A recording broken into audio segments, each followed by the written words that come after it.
Disclaimer, this is a video of me reacting to someone else's Five Nights at Freddy's theory. I don't always agree with them, but that has nothing to do with how I feel about them as a person, or even their channel as a whole. I have and will continue to make it clear that I am a fan of this creator, and this video is simply me providing my own opinions on their theory. This video is not trying to say that I know better or am better than this creator, it's simply me seeking out other people's opinions so that I can explain the things that I agree with, the things I don't, and so I can understand these alternate opinions whether I agree or not. Anything negative I say, or any negative reaction I have towards the theory, is just me disagreeing, and I will always explain my point of view. Whether you agree with my stance or the creators, please just be civil towards both of us in the comments. Thank you, and enjoy the video. One other thing I should say is that although in this video we do watch Shizu's theory, there's a lot of times where we just kind of go on tangents about the topic that we're talking about, so it's not really that we're picking apart his theory, at least not entirely.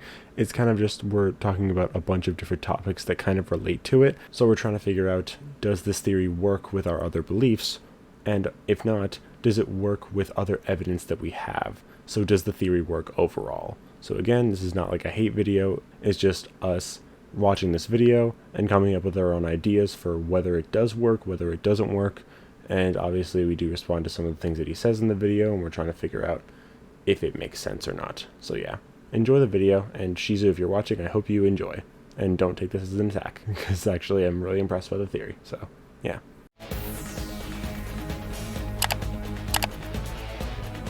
Alright, you guys ready to watch the Michael Afton ENNARD FNaF 3 guard video? No one can defeat me as the leader of the Decepticons. I will defeat you. I will stop you from doing these voices so we can watch this video. Alright. Okay. Get him. We're not Michael Afton, we're ENNARD FNaF theory. This is by ShizuHey, I think, right? Yeah. Oh yeah, I've heard of him a little bit. And this is a 14-minute and 45-second long video. And for the record, there's two of them. There's another one that's 13 minutes. So we're gonna watch this one first, and then we're gonna watch the next one after that. So let's go. Oh hell no! Well, let's see if any of us are convinced by this. I've been thinking about the idea like recently, so like I'm actually interested to see like what the evidence is that he uses at least.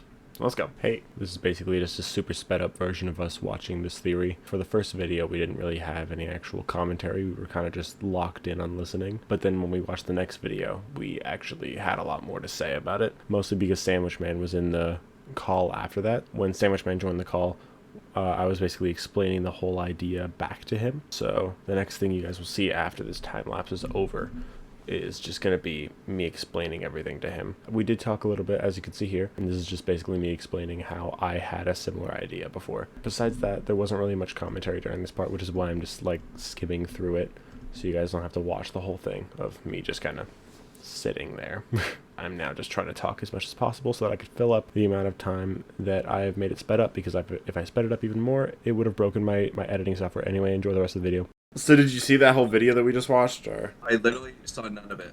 But hey, we could watch the other one. You saw none of it? Unfortunately, I did not. Okay, so basically the idea is that if you look at it from a narrative perspective, Sister Location originally, or at some point, was meant to be the final FNaF game, which I don't remember it being, but apparently.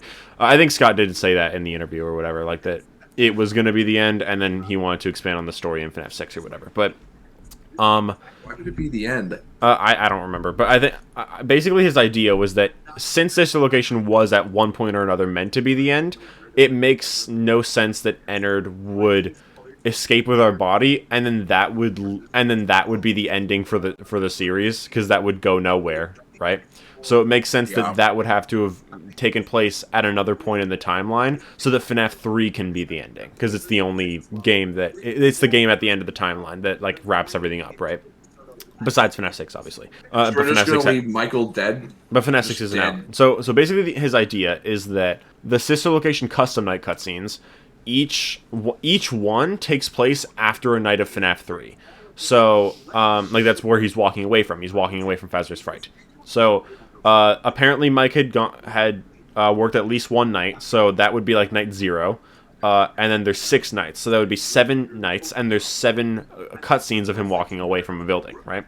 And then the 8th one is him talking to his father after the fire, and in FNaF 3, after night 6, the building burns down. So his idea is that sister location happens, and then FNAF 3 is immediately after.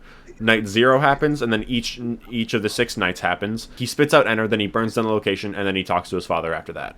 And so when he says, "I'm gonna come find you," he's talking about in FNAF 6. And then Ennard being in Michael's body during the events of FNAF 3 gives like a reason for Michael to be able to interact with like the pieces of Happiest Day. Here's the thing, that doesn't make the player Ennard, though. Well, it means that Ennard is controlling Michael at the time, because during those sister location cutscenes, Ennard is in Michael's body controlling him.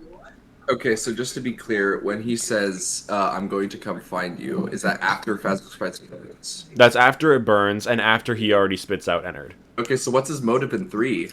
I don't really know. I think it's literally just that Ennard is there. I don't know why. Maybe it's because they're going after their killer or something. It doesn't make much sense for it doesn't make much sense for him to be there if he has no motive. Basically, okay, going after the killer, I guess there could be a motive. Yeah. But here's something very interesting that I want to notice about like the narrative that you know it's Michael is like in the first phone call. I'm gonna start calling him Ethan because of the movie. What? Ethan. What, the phone Bro, dude? Yep. Okay. Ethan says Sure.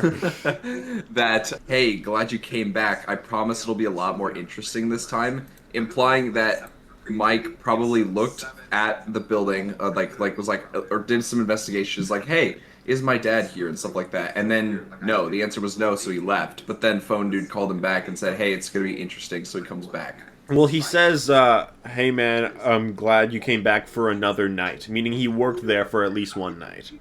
Yes, and then he left because there was nothing about his father.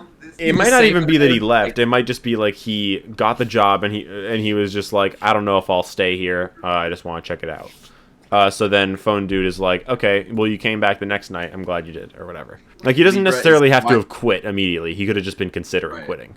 Okay, cool. I get the gist of the idea. I definitely disagree with it, but that's interesting. I personally, I disagree with it, but I don't. But like, I'm not completely closed off from the idea. Like, I think it's an interesting idea, and I think it's an interesting idea, and I think there might be more evidence that might be able to convince me. As of now, I remain unconvinced, but maybe this video will convince me, or maybe if I just do more thinking about it, maybe that'll convince me. Like, I'm open to it. I'll say that. I'm open to it, but I don't agree with it yet. I try to think from like, was it intended? And I would say probably not. Well, by FNAF 3, obviously not. But I think by FNAF 3, it was planned that Mike was the player. Like that Mike Schmidt, Fritz Smith are the same character, that they're both the player of FNAF 3. Yeah. I think that was planned 100%. I think, and it wouldn't really be a retcon because it would just be like adding to the story because it would still be Mike being the player. Development, yeah. Yeah. It's development. Yeah, so like I don't think it was planned that like Ennard himself was the player of FNAF 3, but I think it might have been just like it was still planned that Mike was the player, and it would have just been like he like Scott added to the story of that. If Sister Location was supposed to be the last game according to Scott's interview, why does it end at a cliffhanger where Springtrap is alive? That's a good question. I think yes, I wanted to point that out. I don't really know, but like to be fair, that still is the case. Like, he still does say that. But it's just, like, I think that's probably why he made FNAF 6. Just to, like, give a reason for that. I mean, I'm pretty sure... Here's the thing, right? Wasn't it, like, he had it planned and then it got canceled? Well, he, technically... made a joke. Technically, that FNAF 3... That's Springtrap being a live thing. That was in the custom night. So it might just be... Although, like, Springtrap obviously escaped at the end of FNAF 3, but that's probably just like to leave it open-ended in case you did want to continue the story. But that is a good. No, here's the thing though. There was evidence that Springtrap survived all the way back in FNAF 3 because of the newspaper. Yeah, that's what I'm saying. But like that was still meant to be the final game. It was just to leave it open-ended in case he wanted to continue. Yes, and he did, so therefore he did. Yeah, obviously, but like it was still planned to be the finale, and also it might have just been that Sister Location itself was meant to be the final game. Because he said at one point, I don't think I sent it to you guys when I sent you all like the Steam posts and stuff, but one thing that he did say was that he didn't plan on Sister Location having a custom night. He planned on ending the series in 1, 3, 4, 5, and 6 then. The only one he didn't was 2. That's hilarious. Yeah, pretty much. I mean, if you're going to take like, oh, you tried to end it here and stuff like that. He tried to end it effectively at every single game at this point. Yeah, but there was always a reason for it, right? Because, like, FNaF 1, he wanted to end it because that was going to be his final game anyway, but then it ended up being successful. He wanted to end it at FNaF 3 because that was, like, to him, the end of a trilogy, but then he made FNaF 4 because people weren't happy with how scary the game was. It wasn't very scary, right? So he made FNaF 4 to make it scary, but then people weren't happy with the lore. So then he made Sister Location to continue the lore, and then he was going to end it there, but then people still weren't happy with the lore at FNaF 6, so he continued it there and ended it at Ultimate Custom Night. My point was that if Sister Location was meant to be the final game, he added Custom Night afterwards, right? So maybe he did plan on it. He didn't plan on teasing Springtrap at the end of Custom Night, or at the end of the game, because Custom Night wasn't planned yet, basically. So technically that could work. Again, I'm not saying I believe it. I'm just saying it might work. But here's the thing: even in the game, your supposed ending of the series as like a cliffhanger to ENNARD doesn't even like. Do you know how many people would be unsatisfied with that? That's not even like. Yeah, I think the idea is just that Sister Location happens right before FNaF 3, and that's explaining the protagonist of FNaF 3. I think that's his idea. I do agree that it's very close to FNaF 3, but I would put it probably in like 2010 to 2015. I wouldn't put it all the way up to 2023. I would probably put it earlier than that, but like I could see it going pretty much any time.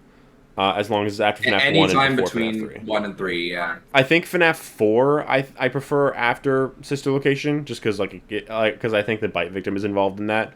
So I think if he's in the Remnant, then that explains why Mike gets the nightmares. Yeah, I think FNaF 4 is probably like right before FNaF 3. Or, I mean, it could even be after, just depends on whether the logbook is during FNaF 3 or if it's like auction. Like I was saying, I don't like definitively believe this theory or anything. I'm just saying, like, I think it is a possibility, and I'm interested to hear more about it so that I can like form like a more definitive opinion on it. After the success of my last video, I wanted to do something I've never done on this channel, and answer some questions posed by the comments so I can make sure everyone knows where my head is at on these things. I think there are 3 concepts in my recent theories I'm like 99% sure I'm correct on, and that's the identity of Golden Freddy, the identity of the puppet, and that ENNARD was the player in Five Nights at Freddy's 3. He's 99% sure of that. That's confident. Comments and plan on answering them here. That's very confident. For the sake of copies of questions and not wanting to call attention to anyone, I'm not going to be saying names, simply ideas that were asked or rebutted against the ideas I presented in that video. Why does ENNARD go to Fazbear's Fright?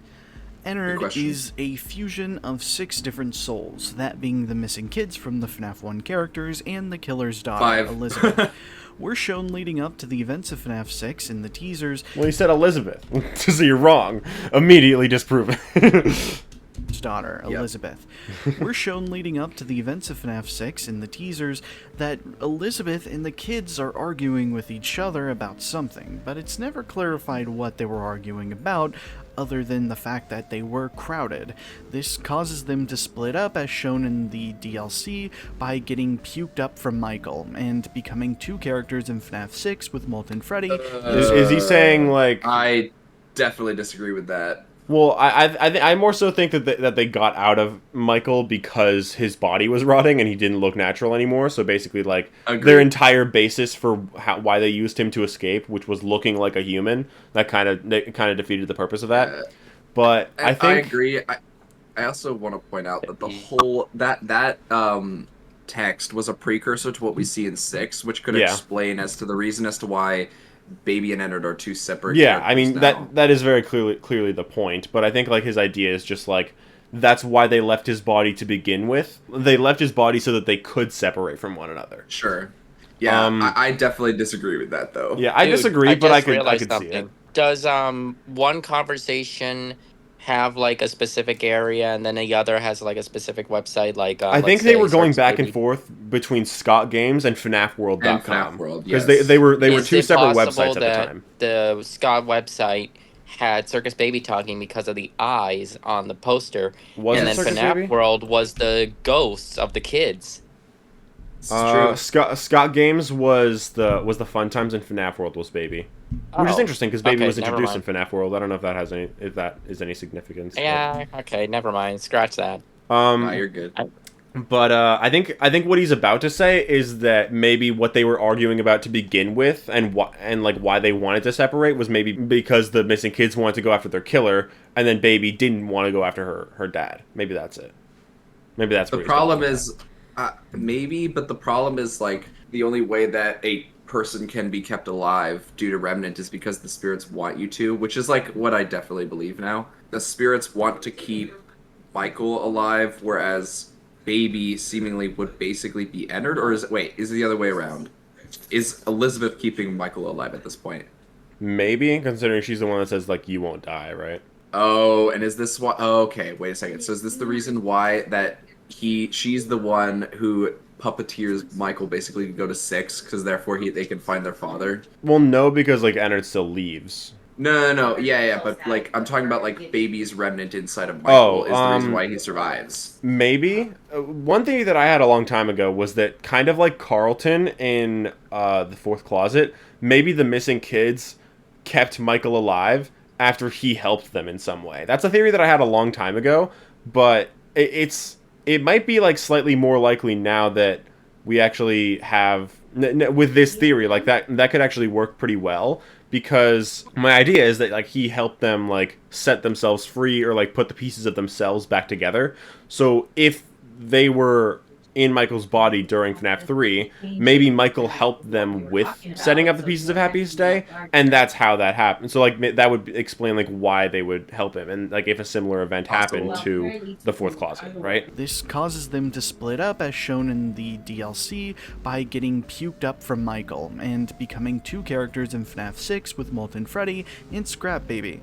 If you pay attention to the goals of these 2 characters in FNAF 6, Baby is focused on getting Mike to be subservient to her father, who she believes was responsible for setting everything up in FNAF 6, as told in the Definitely infamous speech. disagree with that, but okay. Right into our hands. You disagree with what? Sorry? Shizu said that if you listen carefully, Baby's goal is to get Michael to be subservient to her father. I so strongly disagree with that, because she literally says, "You're not who I expected to see here." I do agree that she thinks that Afton was the one behind FNAF 6. I don't know why she didn't realize that Afton was Springtrap, but still, I think she did think that Afton was the one orchestrating it. Well, I think the reason why, because he looks different. That's possible, but I mean, yeah, he does say, "You may not recognize me at first, but I assure you it's still me." But he says that to Michael, not Baby, so maybe she never got the memo. Exactly. That's kind of what I think. But specifically when it comes to, like, well, why Baby's trying to get Michael to be subservient to her father, I don't see that anywhere in 6. I'm gonna be so honest. Yeah, it seems more like she's trying to kill him. But yeah, maybe that's just for gameplay reasons. You never know. Probably not, though. You never know. All right.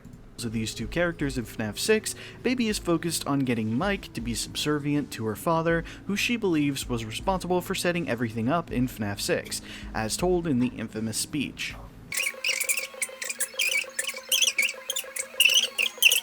And be full. Wait, hold on. Oh, perfect timing. Perfect timing for the ad. Is he saying that when Baby says, like, now we can do what we were created to do, he's talking about her and Michael? Is that I think she's talking about the animatronics, because, like, the animatronics were made to murder people. The fun times, at least, right? Yeah, but the Molten Freddy definitely is not intending to do that in the game. He's definitely trying to kill us. Well, he's trying to kill you, Michael. But well, yeah, but spirits, I don't see why they would be trying to kill everyone else. But she says he was a gift, or no, he says that this was a gift. So I think that, like, she's trying to say that. We're here to kill you, and then we're gonna go kill everybody in the restaurant. It might not be that Molten Freddy wants to kill everybody in the restaurant, but he probably wants to kill Michael. But, for some reason, I don't know why. Exactly. But, like, she's saying, like, now we can do what we were created to do. But she's not speaking for everyone else. She's not saying, oh yeah, now me and Molten Freddy both want to do what we're created to do. She's just saying, now we can do it, right? So it might not be that that's Molten Freddy's motivation. It might just be that that's hers, and she assumes it's his too. It also could be his for some reason. It might be like in FNAF 3, how Phone Guy talks about how the Springlocks turn and walk towards sounds they hear. And Springtrap does that, even though Afton is still alive. In there, like, he still follows the suit's programming, right? So it might just be kind of like that, where the missing kids are still in the fun times, but they're still trying to kill people, because that's what they're made to do. You mean like the AI mixed Yeah. with the spirits? Possible. I could see that. I feel like we could also just be referring to her and William, but I don't know. Yeah, could be. I mean, well, William wasn't really created to kill, but Well, that's what she thinks. She thinks no. She thinks that the purpose, like she's like kind of like Michael in the film. She thinks that the purpose for their existence is basically to murder people, which is wow, so lovely. well, sure, but like William himself wasn't made to murder people. His children were made to murder people. Then I could see where he's coming from. That's Michael, but I feel like there's a lot of different things that she could mean, and all of them kind of work. So I don't think it really. All of them kind of work with what he's saying for the most part, right? Okay. So. Elizabeth wants to help her father, a response to her rough childhood, which left her with the desire to be perfect for him, something she can never achieve.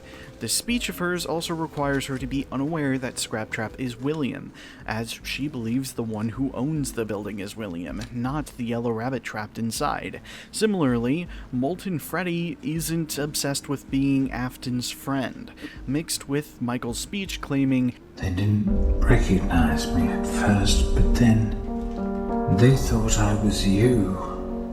leaves me to believe the MCI and Elizabeth don't know or understand the Springlock incident, and don't believe the Yellow Rabbit is William Afton.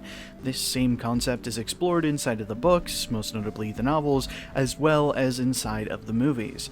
They see him as just some guy, and Michael looks a lot like that guy. That's an idea that I kind of subscribed to back when I believed that the Blob was the missing kid. So I kind of thought that it was like kind of similar to the Fourth Closet. I don't believe that anymore. Sure. But like that's something that I believed back then. So like I get what he's saying, and that makes sense.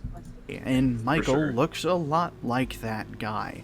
The MCI wants him dead, while Elizabeth wants to help him.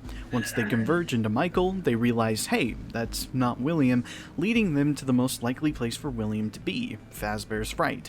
I don't think it's a mistake that the team was informed that there was somebody who knew about a hidden wall in the building. But you know, like I said, we're trying to track down a good lead right now. Some guy who helped design one of the buildings said there was like an extra room that got boarded up, or something like that. I think they went to Fright's waiting for William Afton to appear, but instead got stuck with some random rabbit. While I think I left Mike burning the building down as still a revenge ploy in that list video, considering William's remark of, "You may not recognize me at first, but I assure you, it's still me," would suggest that Mike doesn't know about the spring locking, or that William is Springtrap / Scraptrap. Or it might just be that Scraptrap looks different than Springtrap. I see it more that way. What a lot of people also don't catch is that line is building off of Mike's line. They didn't recognize me at first, which means William heard that line before FNaF 6, even though Mike was unaware of William being the Yellow Rabbit. Working the night shift, in a way, is living in shadows, if not referring to the nightmares he's been having since FNaF 1. So the moral of this comment? Nobody knows William is Springtrap, and everyone wants to find William. Maybe. Wasn't Afton trapped for 30 years? This is a misinterpretation from the game. You do agree with that? Well, the fact that nobody thinks that Afton in 6 is actually him. Afton in 6, I think Mike doesn't realize until after he speaks that it's Afton. But I think Mike is the only one I think who actually realizes that it's him. I think he realizes, yeah. I don't think that he doesn't know that Afton is Springtrap in FNaF 3. I think he probably does know that. No, I definitely think he knows that. Yeah. The game is set 30 years after the closure of I get what he's saying, though. Like, the idea that, like, Mike is saying his speech in FNaF 3. The thing is, I don't even understand how that speech works. Like, is he saying that in FNaF 3 while Springtrap is there? Because what does he mean, I'm gonna come find you? Hey, and if he's not saying that, yeah. Is it to the audience, or is it to him specifically? Like, is he writing a letter to Springtrap? I have a very easy explanation for it. Okay. I pointed this out in my Michael narrative video. If you take that extremely literally, sure, that would imply that sister location. That would really just imply that sister location is after Frights, and I really strongly doubt that because you would have to have an operating location for like a really, really long time without the main owner and stuff like that. So that's kind of like awkward. So basically, we were talking about that before a little bit. Sorry, before you continue, we were talking about that a little bit before. I don't think this is necessarily the case. I just think it's technically possible that maybe sister location just does shut down, and hand unit is lying when he's saying that it's still functional. like the rental. There's literally technicians in the building. That's true, but there's also people that work at the rental facility in Frights too, like with Stanley in Room for One More, and the animatronics aren't even there. There is a little Scott's Games source code that has like a schedule. Well, yeah, but there's also like the teaser like saying that the location was canceled due to like gas leaks, right? And apparently it says in Baby's them. Pizza World. Yes, exactly. But I'm saying like I've heard that like in like the source code back when that released, it said something about like how the rental facility was opening like immediately after the Pizza World opened. So it could easily be that schedule was for when it was open, and that it just shut down like sooner than expected. If not, then it's also possible that there's just someone else running it, considering, like I said, in Fazbear Frights, that guy that works there, that runs the place, doesn't seem to be Afton. Right. I want to point out, though, what I was going to point out before, which is the idea that, like, if you take it extremely literally, it logically leads to the conclusion this location is after Frights, which I just strongly doubt. Yeah. So what I think is going on is it's probably, like, mid-2010s and stuff like that, which is where they're, like, recent events, and so he's, like, saying, I'm gonna come find you, and, like, it's sort of like a meta scene where it's like, oh, this is after he found him, but, like, he's still alive, so therefore he has to find him again, sort of. Yeah, so well, yeah. I think, like, which is why I place, like, but he implies that they're recent events when he's making that speech, because he's saying, they didn't recognize me at first, but then they thought I was you. Oh, by the way, this was 30 years ago. I don't see that, so... I think, like, the whole thing is, like, well, it's not extremely literal, but I think it's, like, close to 3. So, like, probably around 2015 or so. Well, yeah. But also the theory that is being presented here is that it's, like, literally right before FNaF 3, too. So, I don't remember what he's been talking about here, so I'm going to rewind a little bit. Fair enough. Wasn't Afton trapped for 30 years? This is a misinterpretation from the game. The game is set 30 years after the closure of Freddy's, and the Springlock tapes mention the safe room being sealed after the missing children incident. It makes sense to assume that this is happening alongside Follow Me if it weren't for the fact that this was debunked by the very existence of FNAF 2, which requires Afton to still be around and not locked in a wall. It's a little difficult to kill another set of children, albeit just 1 or 5 more. So, I mean, most of the stuff I agree with, so... I'm trying to figure out where he's going with this. What is he talking? What is he saying? Exactly? I feel like no. I think what he's implying is why Follow Me can't be in 90. It can't be in 93, which is what I agree with. So like this, like people are saying, oh yeah, Follow Me started in 1993, was unsealed in 2023. I do agree that that's a problem, especially because I believe Vanessa is in Afton, so therefore that can't happen. I think what he's saying is that FNAF 3 is probably in 2015 rather than 2023, and that Afton was trapped for less than 30 years, but I don't really know like why that affects the theory that much. So I want to keep watching, see what he's saying. I don't disagree with much of what he's saying. I might head out a little bit. I have a massive headache right now. All right. Sorry, man. Get better soon. Take pills. Take pills. Oh yeah. Yeah, the one thing. Not drugs. No, don't do drugs, kid. Of course. Yeah, don't do that. Like Advil. Bye, guys. Okay, see ya. See you later. Oh, okay. All right. What are you saying? All I was saying is I don't think I disagree with anything of what he's saying. If he's saying that Follow Me doesn't happen in 1993, because he's saying wasn't Afton in the safe room for 30 years, and I just disagree with that. I don't think that that's ever implied. That's one of the reasons I put Follow Me pretty late. I put it in like 2015. In the movies, he's only there for like 2 years. Like 2 or 3 years, exactly. And he's already that wilted. So that's why Libra thinks like Follow Me 2020, which like I think is way too late. But I do think I think that's too late too. Sorry, not way too late, but I do think that's too late. But I can like say, well, I don't think that that's impossible. I think FNAF 3 is in 2015, so that is way too late for me, if you ask me. If you believe in Frights 23, then yeah, it's just impossible. If you don't, sorry, it's not impossible. It's not impossible. That's what I mean. I personally think it's probably like 95, but like it could easily be later if you think Vanessa is Afton's daughter, or it could just be later, like because there's like if there is another time like that is displayed. Sure, I just think it's 95 because in the Silver Eyes, like that's when he dies, and it's like there's no real other date for it, and I don't think Vanessa is Afton's daughter, so like it can be really any time, and that's as good a time as any, so it just works for me. I mean, one of the reasons why is because I put Follow Me and sister location really close together. The reason being is that if you do that, it actually makes sense as to why he's saying Mike go down there. Yeah. Because then he puts it in the fun times, like during Follow Me, the spirits kill him, and like then before he died, essentially he's like, hey Mike, go down there because I can't go down there, the spirits will kill me. That's kind of just what I believe. So therefore, and because I put like this location like 2010, 2015, I put Follow Me around that time as well. Makes sense. It's a little difficult to kill another set of children, albeit just 1 or 5 more, if you're stuck in a wall. What's far more likely is this sets up that the rabbit costume has been stuck in the room for decades, rotting and decaying, making the suit incredibly vulnerable to a springlock failure, which we see happen when Afton puts on the suit. While I used to believe Follow Me before FNaF 1, just by playing FNaF 3 alone and using Occam's razor, we can tell Scott wanted FNaF 3 to show the events directly after Follow Me, via the shells we saw on the ground in the minigame itself and the good and bad ending being a variation of the Follow Me cutscene. The building is also far more decrepit than shown in Five Nights at Freddy's 1, placing it some time after FNaF 1.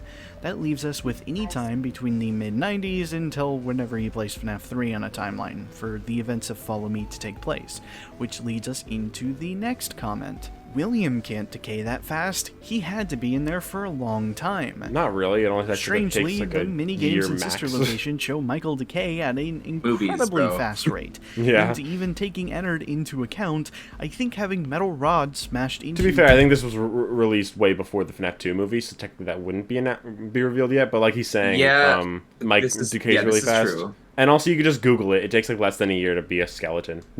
Probably not a skeleton, but like to be decayed fully. The mini-games in Sister Location show Michael decay at an incredibly fast rate, and even taking ENNARD into account, I think having metal rods smashed into you probably has the same effect. While it's likely not a weekly basis, like I suggested, I claimed that was only for example and not hard fact. This would also make a lot more sense considering Michael's speech, as going back to it and using this purely as example and not hard canon, it just has to be some reasonable amount of time for Mike to be offered and then accept the offer for Follow Me to take place in between. Okay, I've had Otherwise, we're suggesting... Yeah, me too. I just don't... I think... I can't tell if he finished this point or not. It just has to be some reasonable amount of time for Mike to be offered and then accept the offer for Follow Me to take place in between. Otherwise, we're suggesting Mike left his father unread for years, and at that point, one would think Mike would have just dropped the request. It's far more likely the request was made months to weeks before the events of Sister Location. Why would ENNARD do the Happiest Day minigames? Simple answer, they don't. That wouldn't make sense considering they are the kids being saved in those minigames except for Elizabeth. In the good ending timeline, Mike is still alive, just being puppeted by ENNARD, which leaves him plenty of room to play around with the souls in the background. Yeah, like I said, I think they probably like got him to help them or something like that. Release the MCI spirits. Like Carlton. In this good ending timeline, Mike... Big stretch. Well, I'm not saying I believe this. I'm just saying in this case that, like, I think that would probably be why he does it, you know? Yeah, but I still think, like, this specifically, the idea, like, oh, Mike's just in the background, he's doing the Follow Me. We literally see that in FNaF 3, the only way that you can actually get to one of the minigames is, and I'm not saying this actually happens, literally, like, 100% exactly how it goes in actual world of FNaF. You as the guard have to punch in a wall code. Yeah. You can't... So, like, what are you doing? Are we saying Michael's there, he's just gonna, like, walk around, say, oh, hi, ENNARD, Mr. Guard, and then punch in the wall code and then do the minigame? That's kind of absurd to me. I don't really know. It's like, are the clues for Frights literally hidden... are the clues for Happiest Day literally hidden in Frights? Or are they just, like... is Mike just doing them in like a spiritual realm or something like that? Like how does it work exactly? That's what I'm wondering. I mean, so yeah, no, that's fair. I think the whole thing it's pretty confusing on how it goes on, but like there's definitely something that Afton did that attached their memories to these things, and this is what Michael is able to reverse. And I feel like it's it's possible that like those things are just littered somehow around Frights. So, which means that it implies like there had to be some sort of guard who's doing this in the midst of what's going on in Frights, I think. I don't know. I feel like if you use the logic from the fourth closet, although it's a different scenario, like it might be just kind of like that, where it's just like while Ennard is controlling his body, he's in the remnant, like, or the remnant's in him, he's also in the remnant itself.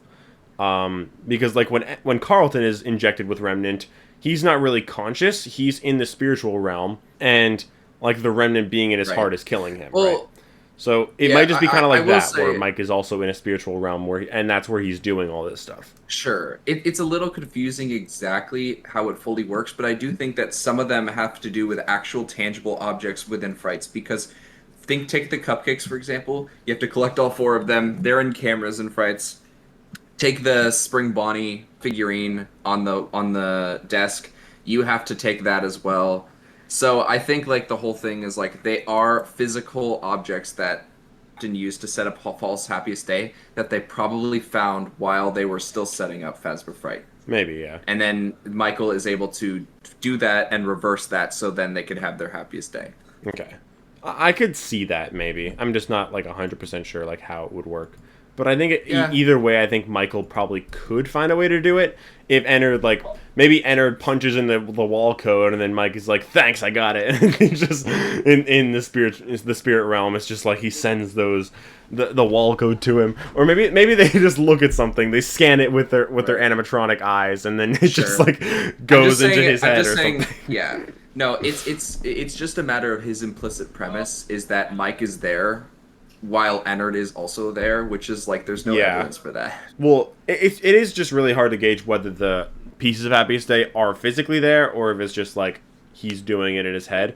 There is a way to make it work regardless. It's just like it works slightly better if it's just like in a spirit realm, you know? It's just or if it's just Mike as the guard, like it just makes it or that. Anyway, I'm going to continue. Yeah, let's continue. Helping the puppet release the MCI spirits. In this good ending timeline, Mike never spits up Ennard, which means he only has to fight Elizabeth for control, and can set the building on fire to save the both of them. In the canon post-DLC bad ending, Mike doesn't achieve Happiest Day during FNaF 3, which allows for the fight between the MCI and Elizabeth. Doesn't the trailer imply the MCI has been down there for I get what he's saying, but I feel like that might be a little bit of a stretch. I don't get what he's saying, purely because I think the whole thing is that the pieces were set up in Frights, but Happiest Day didn't happen because the spirits didn't want to let on yet. They only let on when they knew their killer was dead. Well, yeah, but theoretically dead. But like when FNaF 3 actually happened, like the good ending might have been the canon ending, or like maybe it wasn't. But like if the good ending is a potential ending, then there has to be something that happens after the good ending, and that's like the timeline where like the timeline ends there, right? So I think his point is, if the good ending was canon, that's what would have happened. So he's saying, in this timeline, basically, the timeline that actually happened, the events of Happiest Day didn't happen, so therefore there was no real like events that were actually going on with the mini games, I guess, is kind of what is that what he's getting at? I'm actually kind of struggling to see exactly what he's getting at. I'm gonna rewind a little bit because I just want to watch this again and see what he says again. Release the MCI spirits. In this good ending timeline, Mike never spits up Ennard, which means he only has to fight Elizabeth for control, and can set the building on fire to save the both of them. In the canon post-DLC... So, like... Okay. Oh, okay, I get it. So he's saying that, like, during the events of FNaF 3, Mike, Baby, and all the missing kids are fighting for control of the body. If the missing kids are set free, then it's just Mike and Baby. So he might have an easier time controlling his own body. So then he would end up burning down the location. I get what he means. That's so overly convoluted. Yeah, I feel like it's a little bit of like a. It just fits together very strangely. I don't know about that. I get the point. Yeah, it does not qualify for inference to the best explanation. Do you know what that is? I assume it's just like it's not really intuitive, basically. Yeah. It's an Aristotelian principle that suggests that you've been really into Aristotle recently, haven't you? well, Aristotelian logic, yes. The whole thing is like if there's like two sets of evidence, and there's one explanation that explains it the best, and there's another explanation that is way more complicated. you should tend towards the better explanation. It's basically Occam's razor, but like just Occam's razor, cooler sounding. So I call it inference to the best explanation. Okay. But yeah, I mean, I get what he's saying, but you're right. It is definitely like a little overly convoluted. But I would say, I would say you could just say instead that maybe Baby is in control of ENNARD anyway, right? Like she's the figurehead. Obviously, she doesn't. ENNARD isn't the face, but like Baby isn't the face. But like Baby is the one in control, right? If that's the case, you could just say that rather than it being like collectively ENNARD, like including all the fun times, I feel like in this case it's more so just Baby is the player of FNAF 3, and then the missing kids and Mike could just be in the like I've been saying, like in the fourth closet. The missing kids and Michael are both in the spirit remnant realm, and then they can be doing the FNAF 3 minigames there instead, like all together. Funnily enough, that actually does fit better, because then it's like, okay, so now we have an explanation exactly as to how Mike would be basically reversing the effects of the false happiest day. Yeah, but the problem is you can't go with that. But you can't go with that because of 6. Because Molten Freddy is all the MCI in 6. Yeah, that's fair. It might just I don't know. I guess what would explain that? See, Nothing. the thing is, I personally believe in Shatter Victim, okay? Which basically is the theory, obviously, that the bite victim's like memory, not his spirit itself, but like his memories are all attached to the missing kids, right? This is a weird, kind of one of the weirder opinions that I have that a lot of people would disagree with, but I don't think that Golden Freddy, like Cassidy, I don't think Cassidy is in the Remnant in the Fun Times. I think it's just the main 4 missing kids and the bite victim. I agree. I don't even think the bite victim in there is. Literally just think it's the core 4. Oh, okay. Well, I think it's the bite victim though, so that explains like why Mike gets the nightmares after Sister Location, because the bite victim is attached to the Remnant, so now he's attached to Michael, right? But Sure. The thing is, that explains why Happiest Day can't happen until FNAF 6, because there's Remnant in Michael that has all the missing kids and the bite victim, but that same kind of Remnant is also still in the Fun Times elsewhere. Yeah, exactly. So then in FNAF 6, they all come together, and then they can all be set free. The thing is, in this scenario,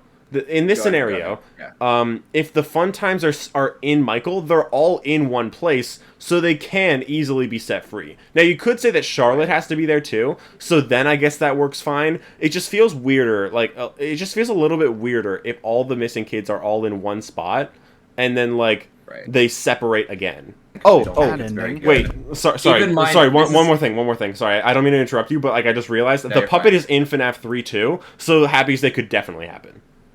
It could, yeah. So, like, the fact that it has to wait till FNAF 6 is just weird. But yeah, here's something I want to point out. I know this is kind of off topic, but I really want to point it out because it's funny. Because I realized this while researching for my Henry script. Mm-hmm.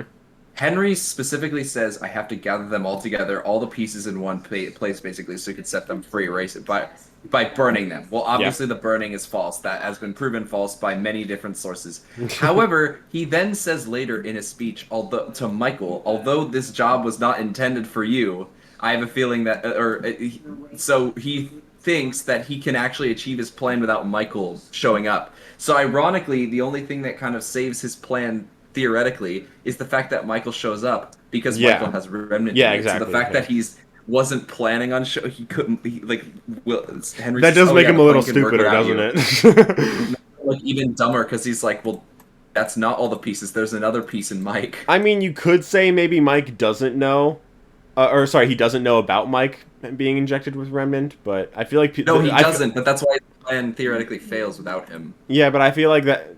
I think if he doesn't know about Michael, that makes him less stupid, but also I feel like he should know about Michael because he was probably the talk of the town after he was a purple corpse walking around.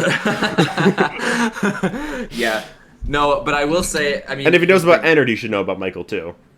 Funnily enough, we also know that you actually can't, like, you actually can set the spirits free without all of the pieces, because if there's others pieces from Soul Splits, they actually can just let on based on, like, the main object that they possess.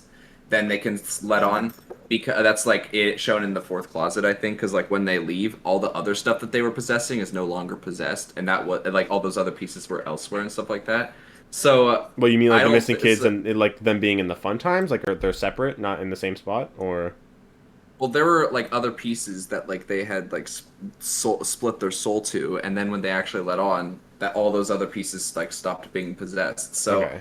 it's like yeah. So and the whole thing is because the soul split happens because the soul actively wants to participate in possessing that other thing. weren't they So, all in one building though, like all the possessed stuff, or no? Maybe, but it wasn't. Because I think it was just like the Ugh. fun times and maybe like the clown the dolls or whatever. I think they were just all in the building. Then you can just argue that well, if they gather in the same proximity, then therefore that they have like therefore they could be set free at the same time. It's like I don't know if Yeah. the proximity kind of makes sense there. I feel like it has to be all the pieces have to be gathered to be burned or whatever because Henry thinks you have to burn it even though that's wrong. But yeah, I think like the whole thing is like they attached themselves to other stuff. It doesn't seem. I don't think it was burned, but they stopped possessing it when they let on. I feel like this conversation might be complicated for some people to follow along too, because they're kind of all over the place a little bit. But like, Sorry, basically, we no, are- no, you're this is good. like I mega am nerd too. talk. TLDR, basically, if for people watching, if you don't understand what we're saying, basically we're saying that the missing kids are in the fun times, but the remnant that's in the fun times is also put in other stuff. So like, there's remnant in the fun times, there's remnant in the Scooper, there's remnant in Michael, right? So if you don't have all of that remnant in one spot, then all the fragments of each of the spirits are in different places. So if they're separated, then they can't really be set free because their spirits aren't full, right? He's saying that in the fourth closet, there are pieces of the spirits that aren't all together. But Yeah. what I will say to that is that in the fourth closet, when Carlton gets to like the remnant realm, they're all split up to represent them being in the other bodies. And while they are still in the other bodies, he does still help them put the pieces of their spirits back together. So I think that's why they're able to be set free, because they're all put back together. Even if the bodies are like separated slightly, like the spirits themselves are full again. The main point I'm trying to make here is that if I'm right about Shadow Victim, and even if I'm not, basically, right, all the missing kids, except Cassidy, in my personal opinion, but like I don't think she's part of Happiest Day anyway, so that doesn't matter. Because I think the I Bite don't Victim's the either. receiver. Base, let's go. Oh man, But like, I'm so happy. in that you agree. case, either you think the Bite Victim is the receiver and Cassidy's not in Happiest Day, or you think that the Bite Victim is not the receiver and Cassidy is the receiver of Happiest Day.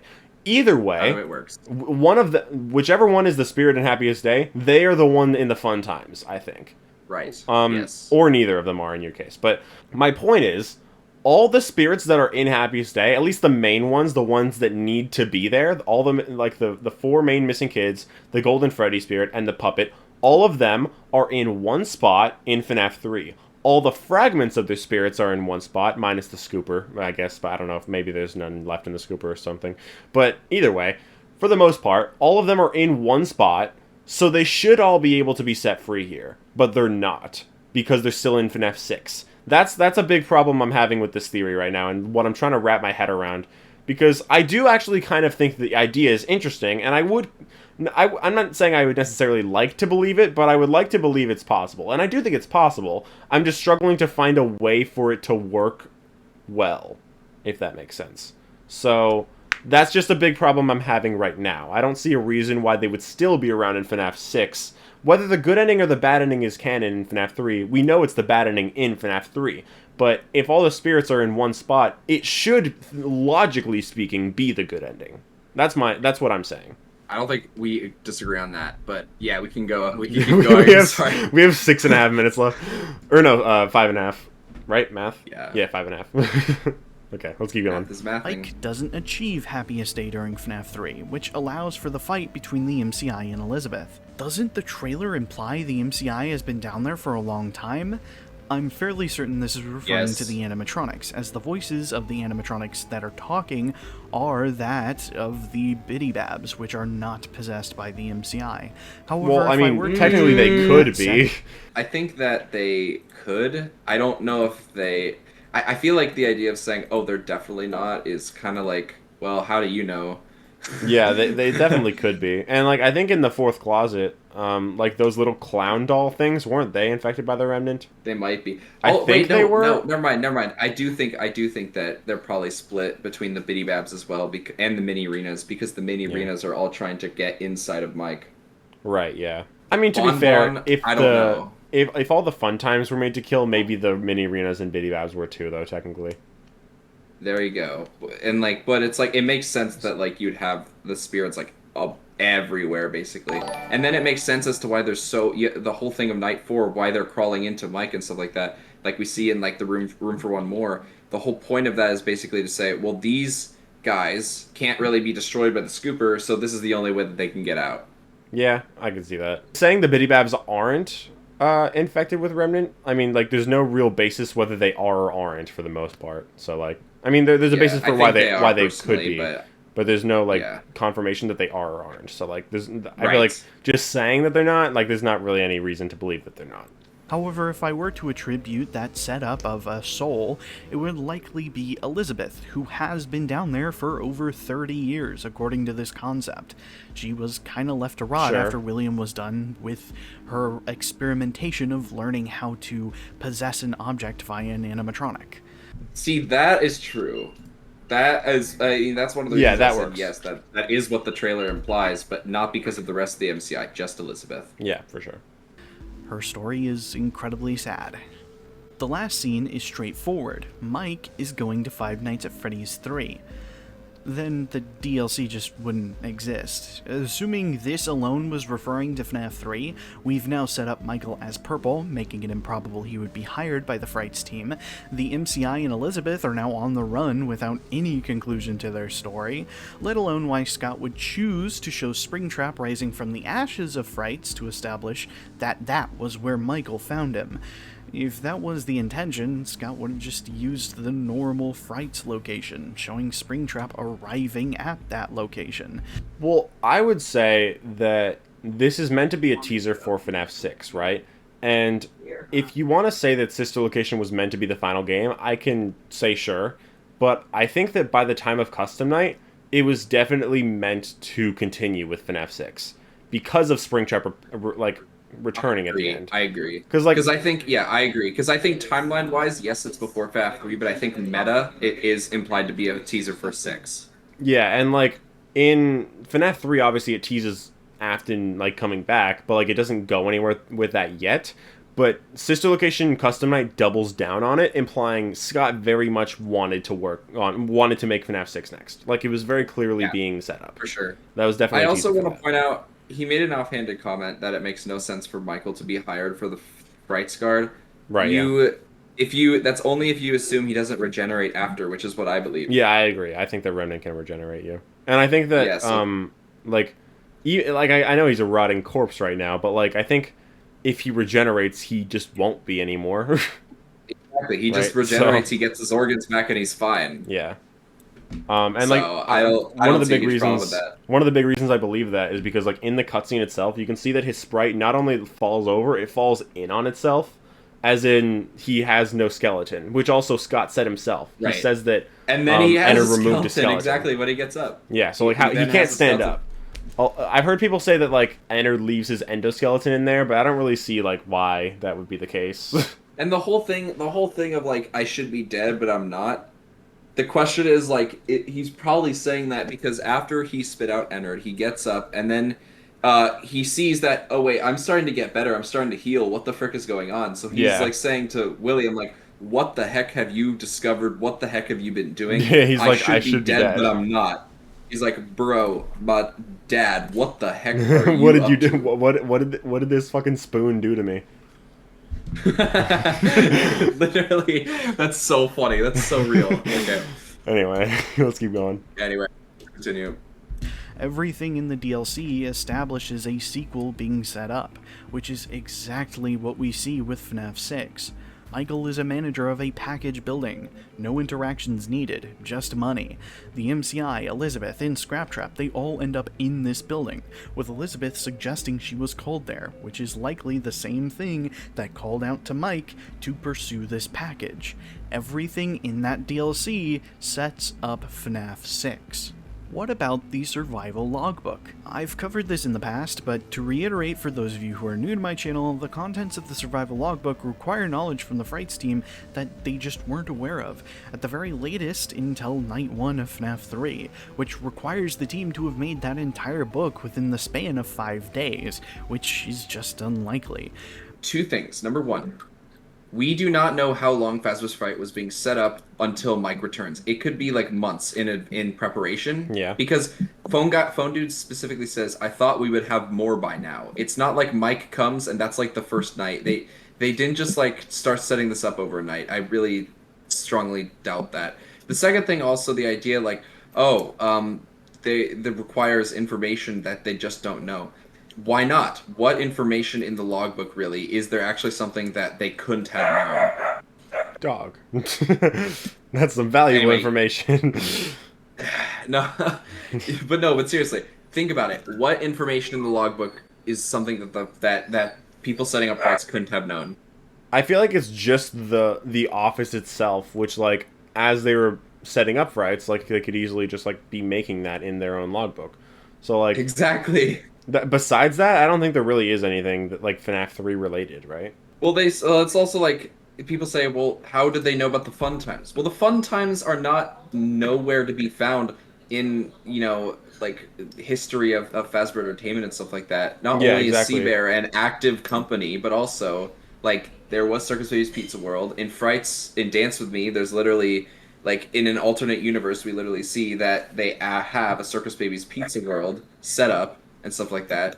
And so outside of like, I don't even know, like outside of like maybe the purple phone and stuff like that, like from the experiment chambers, I really don't see what they couldn't have known. Mix this with the Fazbear corporate all over the book, the most accurate interpretation of the logbook is that it's a real guard book passed down from the original location with new pages added with new location it goes to. And considering the book was released around the time of FNAF 6, answers a question in FNAF 6 and has to take place at the earliest after the events of Sister Location. It's just far... Oh, hey.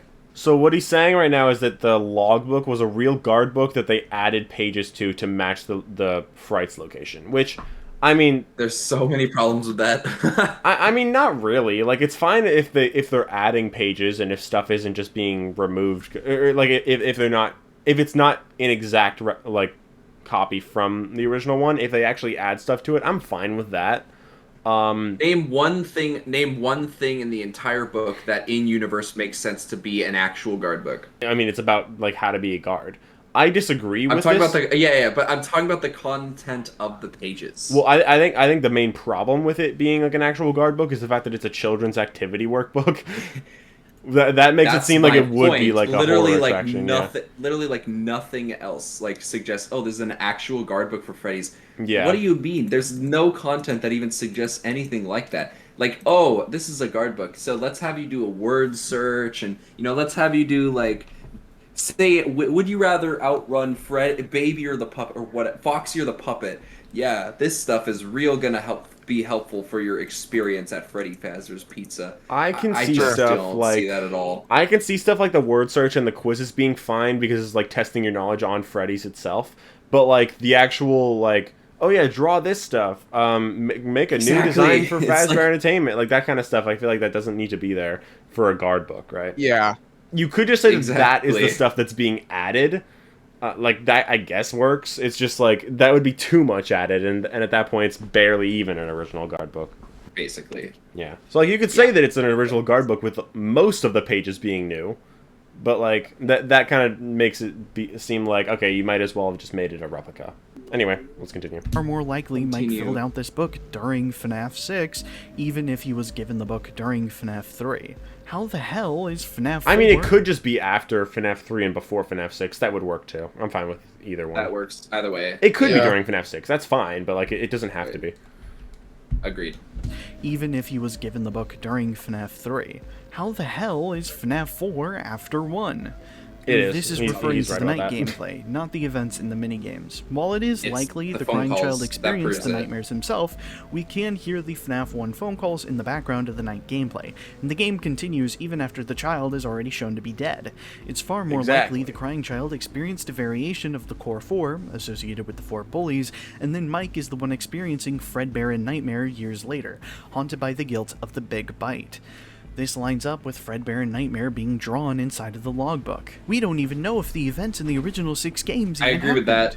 Even if the games Don't weren't say that, canon, please. Oh the my events goodness. in 1 through 6 still exist as a singular story. This means that the events that happen in FNAF 4 are still relevant to the original 3 games as well, even if these games were not canon to the modern story. Regardless, the very existence of the museums and security breach, the FNAF 6 building being underneath the Pizzaplex, the entire plot of FNAF VR, in words from Scott himself, suggests that the claim that the games are just games in universe is a cover-up by Fazbear Entertainment. Yeah, and like the fact that FNAF 6 is under there, and then if you backpedal to like where all the stuff from FNAF 6 originated, like the sister location in FNAF 3 have to happen for FNAF 6 to happen, and then FNAF 1 and 2 have to happen for FNAF 3 to happen, and FNAF 4 has to happen for sister location to happen. So like you have to backpedal and be like, yeah, all of this stuff has to have happened for these events to lead up to FNAF 6, and FNAF 6 has to happen for security breach. So yeah.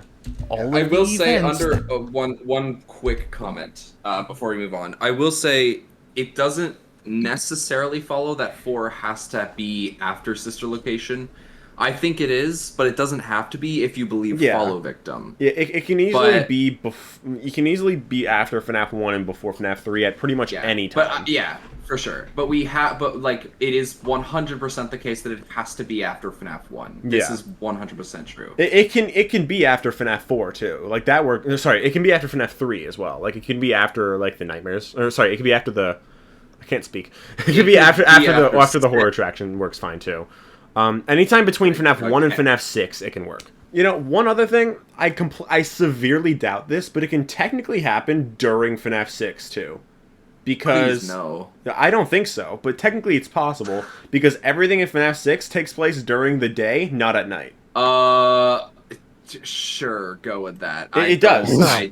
I don't think that's the case. No, I don't think that was even close to implied. It is the case because you set up the pizzeria. Tutorial unit says that while you're in the office, people are in the restaurant. It's open at the time. Yeah, he says while they eat their stuff in the other room. I didn't mean I don't think FNAF 6 happening during the day is the case. I mean the FNAF 4 dreams happening around FNAF 6 I don't think is the case. I completely do. No, we agree. I completely disagree with that too. I'm just saying technically it is possible.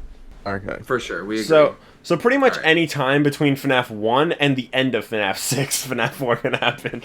Yeah. Universe. That's a pretty wide range. It is a pretty wide range. So you can place it wherever you want based on like what certain things line up best for in your opinion. Yeah. Exactly. Fazbear Entertainment. All of the events that happened in FNAF 1 through 6 did happen in the full game's timeline. Thank you very much. And that is all of the comments that I saw on that video that I thought really needed an answer to. There were other comments, they just weren't as relevant or didn't actually need an entire video dedicated to them. These were the ones that I felt like the audience really needed to understand where I was coming from to understand that idea, because I want to make sure that this theory is the easiest to comprehend for people, because as I stated in the very beginning... I wouldn't say it's easy to comprehend, but... No, I will say this. It's a fun theory. I think it is that fun. It's fun. Under the theory, he's deteriorating when he is after each night, right? Yeah. Gotcha. I mean, that's fun. I think the theory is a little silly, but it's fun, and I think it, like, honestly, props to him for coming up with it. Like, it's still a cool idea, and, like, some of the evidence actually does line up pretty well with it.